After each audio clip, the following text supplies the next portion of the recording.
اللہ تبارک و تعالیٰ نے اپنے نبی اور رسول کے واسطے سے جو حقیقتیں ہمیں بتلائی ہیں، ان حقیقتوں کو دل سے ماننے کا نام ہے ایمان۔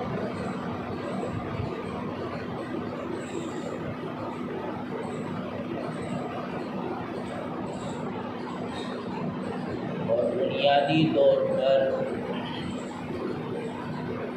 ایمان کا تعلق انسان کے دل سے بھی ہے، اس کی زبان سے بھی ہے اور اس کے عمل سے بھی ہے۔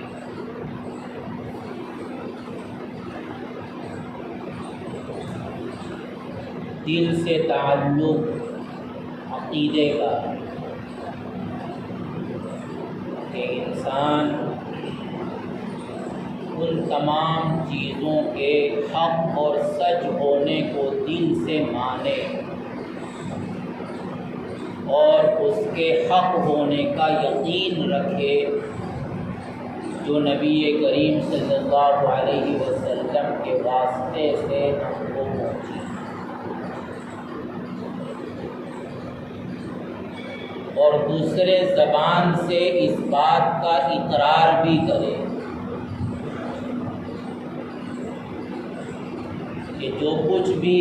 اللہ کے رسول صلی اللہ علیہ وسلم نے ہم سے کہا ہے، ہم کو بتلایا ہے، اور آپ کے حوالے سے جو کچھ باتیں بھی ہم تک پہنچی ہیں،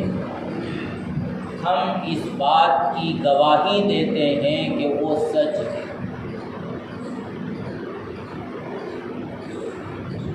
اور اس کے بعد انسان اپنے عمل سے بھی اس کا اظہار کرے۔ تو اس طرح کسی بھی شخص کا ایمان اس وقت تک مکمل نہیں ہوتا جب تک کہ وہ دل سے عقیدہ نہ رکھے، زبان سے اقرار نہ کرے اور پھر اپنے عمل سے اس کا اظہار نہ کرے۔ جب دل کے عقیدے، زبان کے اقرار اور انسان کے عمل میں موافقت ہوتی ہے، تب جا کر انسان کا ایمان کامل ہوتا ہے۔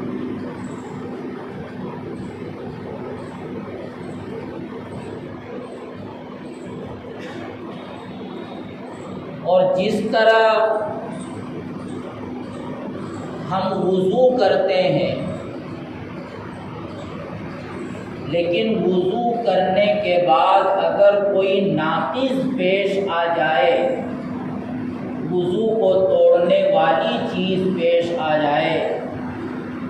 تو ہمارا وضو ختم ہو جاتا ہے، ہم پھر ناپاک ہو جاتے ہیں۔ اس حالت میں ہمارے لیے نماز پڑھنا درست نہیں ہوتا۔ تو جیسے نواقض وضو ہیں، ایسے ہی نواقض ایمان بھی ہیں۔ وضو کو توڑنے والی چیزیں جس طرح ہیں، تو اس طرح ایمان کو توڑنے والی چیزیں بھی شریعت میں ہیں۔ عموماً مسلمان وضو کو توڑنے والی چیزوں کو تو جانتے ہیں اگر وہ کسی درجے میں دیندار ہیں۔ وہ سمجھتے ہیں کہ پیشاب کرنے سے وضو ٹوٹ جائے گا، پاخانہ کرنے سے وضو ٹوٹ جائے گا،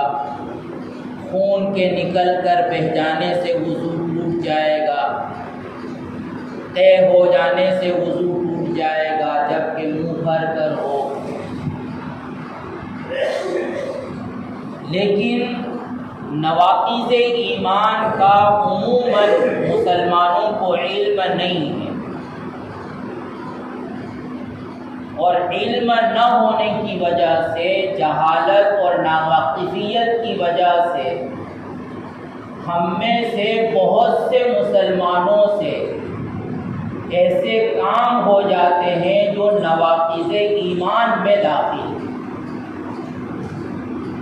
جو انسان کے ایمان کو توڑ دیتے ہیں، انسان کو ایمان سے نکال دیتے ہیں، خارج کر دیتے ہیں۔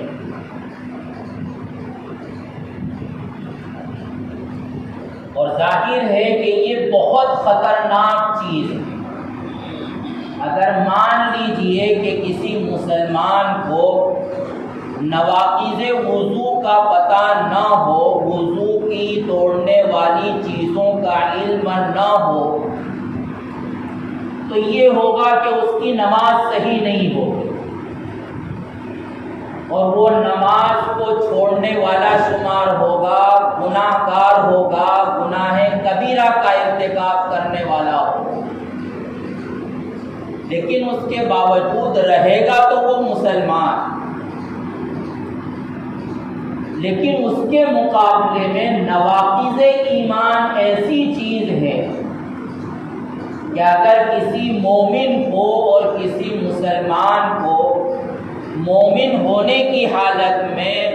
اور مسلمان ہونے کی حالت میں وہ نواقض ایمان پیش آ جاتے ہیں، ایمان کو توڑنے والی کسی چیز کو وہ اختیار کر لیتا ہے، اپنا لیتا ہے، تو ظاہر ہے کہ پھر وہ اللہ کی نظر میں مسلمان ہی باقی نہیں رہے گا، وہ اللہ کے یہاں مومن ہی شمار نہیں ہوگا، اس کا شمار منافق میں ہوگا، کافر میں ہوگا، مشرک میں ہوگا۔ تو اس لیے ہمارے لیے نواقض ایمان کو بھی جاننا ضروری ہے، خصوصاً اس فتنے کے زمانے میں، کہ فتنے کے زمانے میں ہر مقام پر کفر کا غلبہ ہوتا ہے،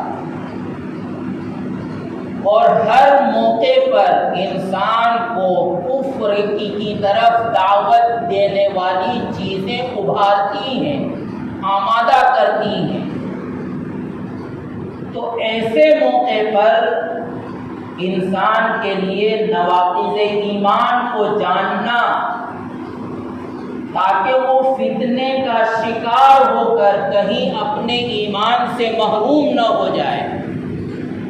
اور عند اللہ مسلمانوں کی فہرست سے خارج نہ ہو جائے، یہ انتہائی ضروری ہے۔ فتنے کے دور میں مسلمانوں کی جان کو بھی خطرہ ہوتا ہے، مسلمانوں کے مال کو بھی خطرہ ہوتا ہے، مسلمانوں کی عزت و آبرو کو بھی خطرہ ہوتا ہے، اس کے کاروبار اور اس کی ملازمت کو بھی خطرہ ہوتا ہے، لیکن ایک مسلمان کے لیے سب سے بڑا خطرہ یہ ہے کہ کہیں وہ اپنے ایمان سے محروم نہ ہو جائے۔ عموماً اس کی تو فکر کی جاتی ہے کہ میری جان سالم رہے، میرا مال سالم رہے، میری عزت و آبرو پر داغ نہ آئے، میرا کاروبار صحیح چلتا رہے، میری ملازمت کو کوئی نقصان نہ پہنچے۔ لیکن غفلت کی بنیاد پر اس کی فکر نہیں کی جاتی کہ کہیں میں ایمان سے تو محروم نہیں ہو گیا، کہیں میں نے نواقض ایمان میں سے کسی چیز کا ارتکاب تو نہیں کر لیا کہ جس کی وجہ سے میں ایمان سے نکل رہا ہوں اور کفر میں داخل ہو رہا ہوں۔ بلکہ عام ماحول یہ ہے دوستو کہ ناواقفیت اور جہالت کی بنیاد پر انسان اپنی جان و مال، اپنے کاروبار اور اپنی ملازمت اور اپنے تعلقات کو نبھانے کے لیے اور ان کو مصیبت سے بچانے کے لیے نواقض ایمان کا ارتکاب کر لیتا ہے کہ میں اس ایمان سے نکلنے والی چیز کو اپنا لوں گا تو میری جان بچ جائے گی، میرا مال بچ جائے گا، میرا کاروبار بچ جائے گا، میری ملازمت بچ جائے گی۔ ظاہر ہے کہ یہ دنیا کا فائدہ تو یقیناً اس کو ہو جائے گا، اور ہو سکتا ہے کہ دنیا میں رہتے ہوئے کوئی بھی یہ نہ کہے کہ یہ کافر ہے اور یہ مشرک ہے، اور ہو سکتا ہے کہ اس کے مرنے پر اس کی نماز جنازہ بھی پڑھی جائے اور اس کو مسلمانوں کے قبرستان میں بھی دفن کیا جائے، لیکن اللہ نہ کرے کہ وہ اللہ کی نظر میں اپنے دنیاوی مفاد کو حاصل کرنے کے لیے کافر بن چکا تھا اور اس کی موت کفر پر آئی تھی، تو ظاہر ہے کہ اس صورت میں دنیا میں اپنی جان کو بچا لینا، اپنے مال کو بچا لینا، اپنے کاروبار اور اپنی ملازمت کے نقصان سے اپنے آپ کو بچا لینا، یا اپنے آپ کو دنیا میں مسلمان کہلواتے رہنا،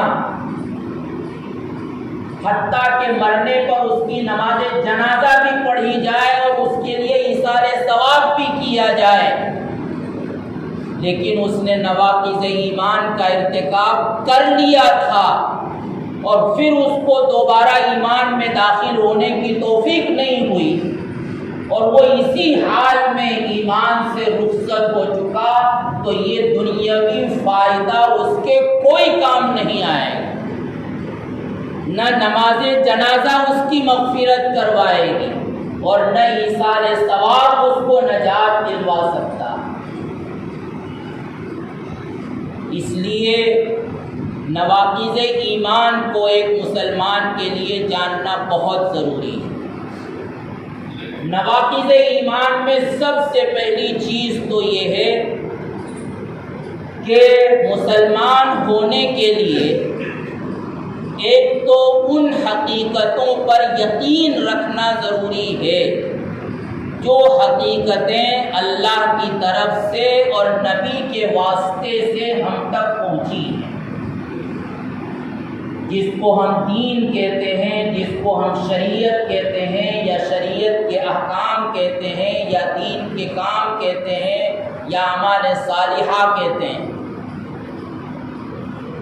تو ان تمام کے متعلق اس بات کا یقین رکھنا کہ یہ واقعی حق ہے،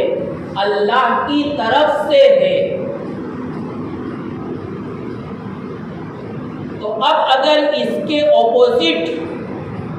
اور اس کے برعکس کوئی چیز پائی جائے گی تو انسان کا یقین ختم ہو جائے گا، اور یقین ختم ہو جائے گا تو گویا ناقض ایمان پیش آ چکا اور وہ ایمان سے نکل چکا۔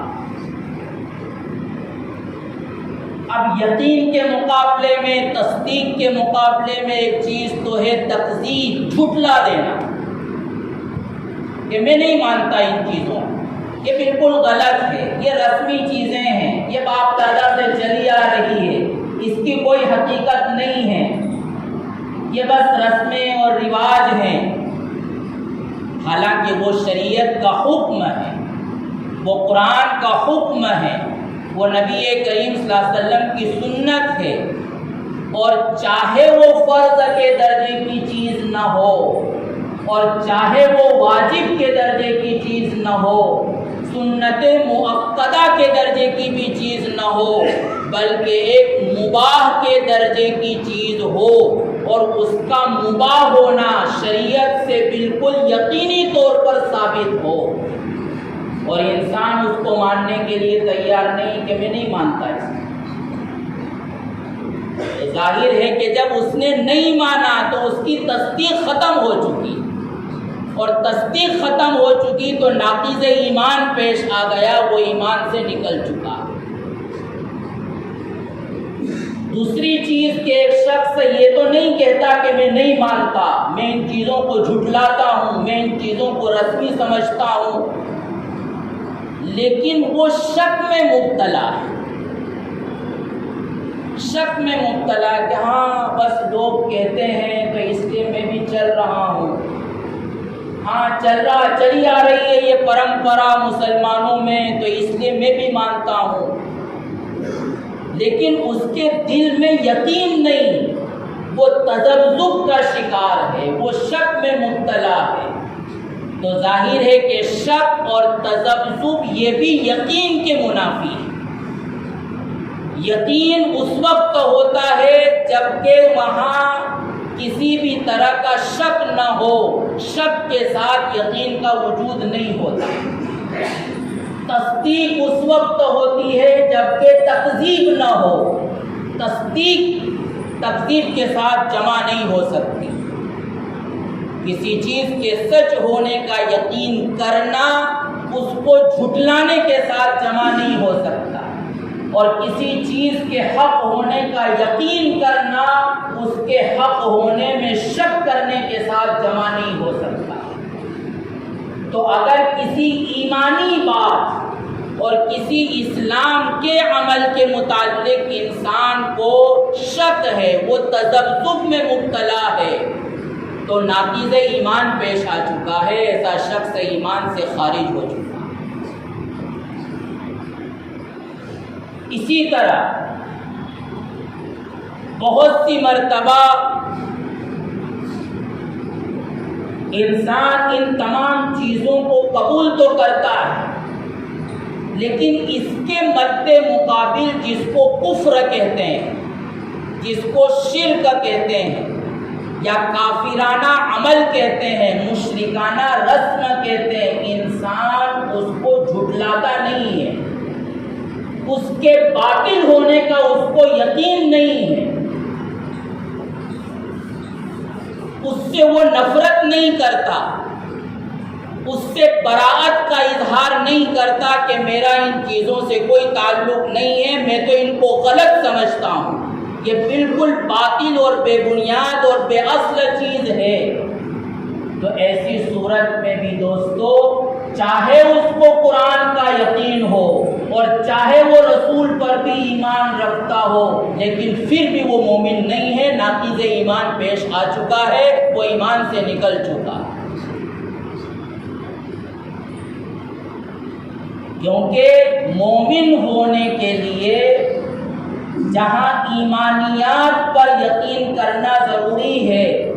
تو وہیں کفریات کی تکذیب کرنا، اس کی تردید کرنا، اس کے باطل ہونے پر یقین رکھنا، اس سے براءت کا اظہار کرنا یہ بھی ضروری ہے۔ اسی لیے جہاں سورہ قل هو اللہ احد ہے،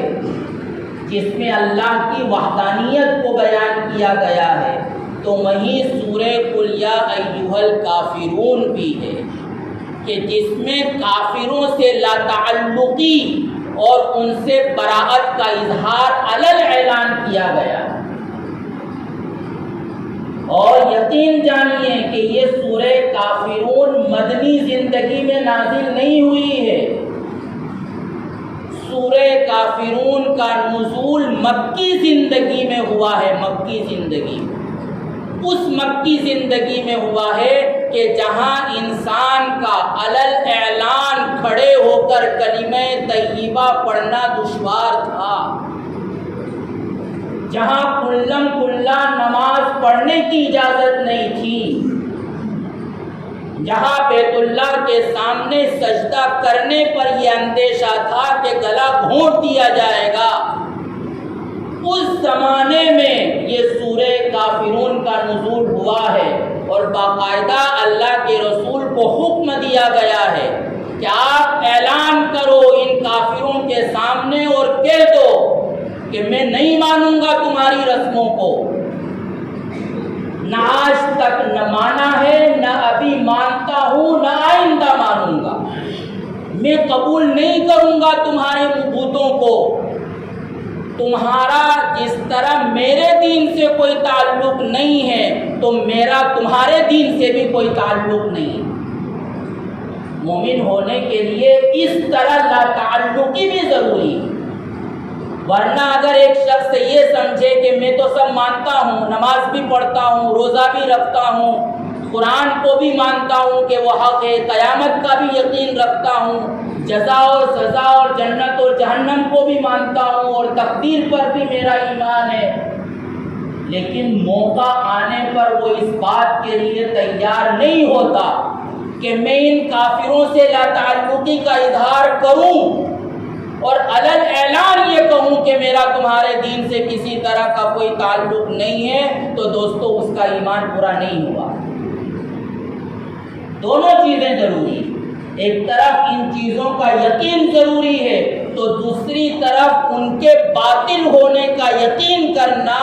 اور علل اعلان موقع آنے پر برات اور لا تعلقی کا اظہار کرنا یہ بھی ایمان کے لیے ضروری ہے۔ اسی طرح بہت سی مرتبہ حالات کی وجہ سے ایک وہ شخص جو مسلمان گھرانے میں پیدا ہوا اور جب آزمائشیں آ رہی ہیں تو وہ سوچتا ہے کہ میں کہاں مسلمان بن کر نکل آیا، نعوذ باللہ، یعنی اس کو اپنے مسلمان ماں باپ کے یہاں پیدا ہونے پر پچھتاوا ہوتا ہے، اور وہ دل میں یہ کہتا ہے کہ میں کہاں مسلمان بن گیا کہ ہر وقت پریشانی، یہ حلال اور یہ حرام اور یہ نہیں کر سکتے اور وہ نہیں کر سکتے، ان کو دیکھو کہ یہ جب جو چاہیں کر لیتے ہیں، کتنا اچھا ان کے یہاں۔ یقین جانیے بہت سی مرتبہ بہت سے لوگوں کی زبان سے بھی ایسے جملے نکل جاتے ہیں کہ ان کے لیے کتنا اچھا، جو چاہے یہ کاروبار کر لیں، جس طرح چاہے یہ کاروبار کر لیں، ان کے لیے کوئی پابندی نہیں، ان کا مذہب کوئی نہیں روکتا، میں کہاں مسلمان بن گیا اور کہاں مسلمان گھرانے میں پیدا ہو گیا کہ کبھی کہا جاتا ہے کہ یہ کرو اور کبھی کہا جاتا ہے کہ یہ کرو اور کہا جاتا ہے کہ یہ حلال ہے اور یہ حرام ہے، اور یوں نماز پڑھو اور نماز نہیں پڑھو گے تو اتنا گناہ ہوگا۔ خدا کی قسم اگر کسی مسلمان کے ذہن میں ایسا پچھتاوا آتا ہے، تنہائی میں بیٹھ کر وہ اس طرح نادم ہوتا ہے، زبان سے اس طرح کے کلمات نکال دیتا ہے، تو یہ بھی ناقض ایمان ہے۔ جس طرح ناقض وضو پیش آ جائے وضو ٹوٹ جاتا ہے، تو ایسے ہی یہ بھی ناقض ایمان پیش آ گیا، وہ ایمان سے نکل گیا۔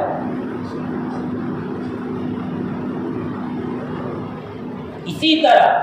جس چیز کو شریعت نے حرام قرار دے دیا اور اس کا حرام ہونا بالکل یقینی طور پر قرآن اور سنت سے ثابت ہے، ایک انسان اس کو حلال سمجھتا، تو کسی بھی حرام قطعی کو حلال سمجھنا، چاہے وہ زندگی بھر اس حلال کو کرے، حلال سمجھ کر اس کو کرے یا نہ کرے، لیکن اس کا کسی حرام قطعی کو حلال سمجھ لینا یہ بھی ناقض ایمان ہے، یہ کفر ہے۔ ایسے ہی جس چیز کو شریعت نے حلال قرار دے دیا ہے اس کو وہ حرام سمجھنے لگے۔ گائے کے ذبح کرنے کو شریعت نے حلال قرار دیا ہے، لیکن ملکی ماحول کی وجہ سے فقط یہ نہیں کہ وہ عملاً گائے کو ذبح کرنے سے بچتا ہے، بلکہ اس کا مزاج بھی یہ بن گیا کہ بری چیزیں چھوڑو اس کو۔ تو یقین جانیے یہ ناقض ایمان ہے، یہ چیز اس کو ایمان سے خارج کر دے گی۔ اسی طرح بہت ساری چیزیں ہیں کہ جو انسان کو ایمان سے نکال دیتی ہیں، خارج کر دیتی ہیں۔ اللہ کے حکم کے مقابلے میں غیروں کے حکم کو پسند کرنا، ایک فیصلہ وہ ہے جو قرآن نے سنا دیا، ایک فیصلہ وہ ہے کہ جو حدیث میں اللہ کے رسول صلی اللہ علیہ وسلم کی سنت کے حوالوں سے ہمارے سامنے آ گیا،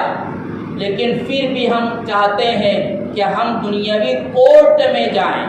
اور وہاں ملکی قانون کے اعتبار سے فیصلہ ہو، جبکہ ہمیں معلوم ہے کہ ملکی قانون وہ شرعی قانون کے بالکل خلاف ہے، لیکن دل میں یہی ہے کہ وہاں جا کر فیصلہ کروائیں گے تو فائدہ ہو جائے گا، کسی مفتی سے مسئلہ پوچھ لیں گے اور کسی شرعی قاضی کے پاس چلے جائیں گے تو ہمارا نقصان ہو جائے گا، تو چاہے وہ فیصلہ کروائے یا نہ کروائے لیکن ابھی سے وہ ایک ناقض ایمان میں مبتلا ہو چکا کہ اس نے اللہ کے فیصلے کو غیر اللہ کے فیصلے پر، اللہ کے فیصلے کے مقابلے میں غیر اللہ کے فیصلے کو پسند کرنا قبول کر لیا، وہ اس کو اچھا سمجھ رہا ہے، وہ اس میں اس کو فائدہ نظر آ رہا ہے، تو یہ ناقض ایمان ہے، یہ چیز انسان کو ایمان سے خارج کر دے۔ تو دوستو اس طرح کی بہت ساری چیزیں ہیں۔ اس سے پہلے بیان کیا گیا تھا کہ نیشنلزم، وطن پرستی میں مبتلا ہونا، سوشیلزم، قوم پرستی میں انسان کا مبتلا ہو جانا، یعنی وطن کے مفاد میں شریعت کے حکم کو بالائے طاق رکھ دینا، قومی مفاد میں شریعت کے حکم کو چھوڑ دینا۔ ظاہر ہے کہ یہ وہ چیز ہے کہ جو انسان کو ایمان سے نکال دیتی ہے، اور بہت ساری چیزیں ایسی ہیں کہ جو انسان کو ایمان سے نکالتی۔ غیروں کے تہوار پر ان کا تعاون کرنا، تہواروں کے موقع پر لوگ آتے ہیں کاروبار کے یعنی چندہ لینے کے لیے، تو یقین رکھیے کہ ان کے ہر مذہب کا تعلق، ان کے ہر تہوار کا تعلق اپنے مذہب سے ہوتا ہے، کفر سے ہوتا ہے، شرک سے ہوتا ہے، بت پرستی سے ہوتا ہے اور صنم پرستی سے ہوتا ہے۔ تو اگر ہم مدد کرتے ہیں ان کی، چاہے وہ 4 آنے کی مدد کی ہو، تو یہ کفر میں مدد ہے جو حرام ہے، ایک مسلمان کے لیے جائز نہیں ہے۔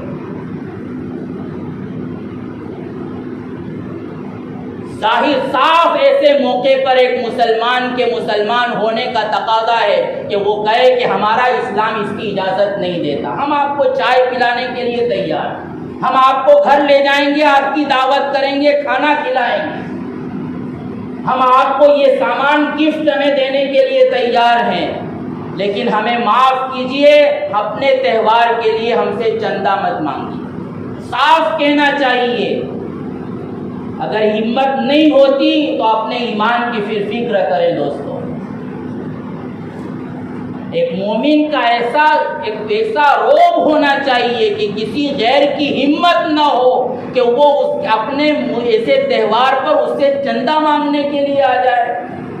کسی کافر، کسی غیر مسلم کے ساتھ حسن سلوک کرنا اور چیز ہے۔ بیمار ہے اس کی مدد کر دی، فقیر ہے اس کی مدد کر دی، بیمار ہوا اس کی عیادت کرنے کے لیے جائے، خوشی کا موقع ہے اس کو اپنی خوشی میں شریک کر لیا، اپنی شادی میں اس کو دعوت دے دی، اس کو کسی موقع پر گفٹ دے دیا، اس کو چائے پلا دی، اس کو ناشتہ کرا دیا، جو کچھ بھی کرنا ہو یہ سب کیا جا سکتا ہے۔ یہ غیر مسلم کے ساتھ حسن سلوک ہے جس کی تعلیم اللہ کے رسول نے دی ہے، اور اپنے عمل سے بھی اللہ کے رسول صلی اللہ علیہ وسلم نے غیر مسلمین کے ساتھ حسن سلوک کر کے دکھلایا، ایسا حسن سلوک کر کے دکھلایا ہے کہ غیر اللہ کے رسول کے حسن سلوک سے متاثر ہو کر ایمان میں داخل ہو چکے ہیں۔ لیکن حسن سلوک کا یہ مطلب نہیں ہے کہ ان کے کفر میں، ان کے شرک میں، ان کے مشرکانہ عمل میں اور ان کے بت پرستانہ تہوار میں ان کا تعاون کیا جائے، اور تعاون کرنے سے آگے بڑھ کر شرکت بھی کر لی جائے، خدا کی قسم پھر تو وہ ایمان ہی سے نکل چکا۔ بہرحال دوستو، فتنے کا دور ہے، فتنے کے دور میں ایک مسلمان کا سب سے پہلا ٹارگٹ یہ ہونا چاہیے کہ میرا ایمان سالم رہے، جان کی سلامتی دوسرے نمبر پر، کاروبار کی سلامتی دوسرے نمبر پر، اور اپنی ملازمت کی سلامتی دوسرے نمبر پر، لیکن ایک مسلمان کی سب سے پہلی فکر اور سب سے پہلا ٹارگٹ اور نشانہ یہ ہونا چاہیے کہ کہ کہیں میں اپنے ایمان سے تو نہیں نکل رہا. جان جاتی ہے تو مرنا ہی ہے ایک دن. مال ہے تو کوئی ہمیشہ رہنے والا نہیں ہے. ملازمتیں آنے جانے والی چیزیں ہیں. لیکن دوستو ایمان سے اگر محروم ہو کر وہ دنیا سے رخصت ہوا تو اس کی تلافی کی کوئی شکل نہیں. اس لیے دوستو ہمیں اپنے ایمان کی حفاظت کرنے کی ضرورت ہے. کوئی بات سمجھ میں نہ آئے تو بلا سوچے سمجھے قدم اٹھانے کے بجائے ایک مرتبہ کسی جاننے والے سے پوچھ لیں اور پھر کوئی کام کریں. اللہ تعالی ہم سب کو صحیح سمجھ عطا فرمائے, ہمارے ایمان کی اور ہمارے نسلوں کے ایمان کی حفاظت فرمائے. آمین. وآخر دعوانا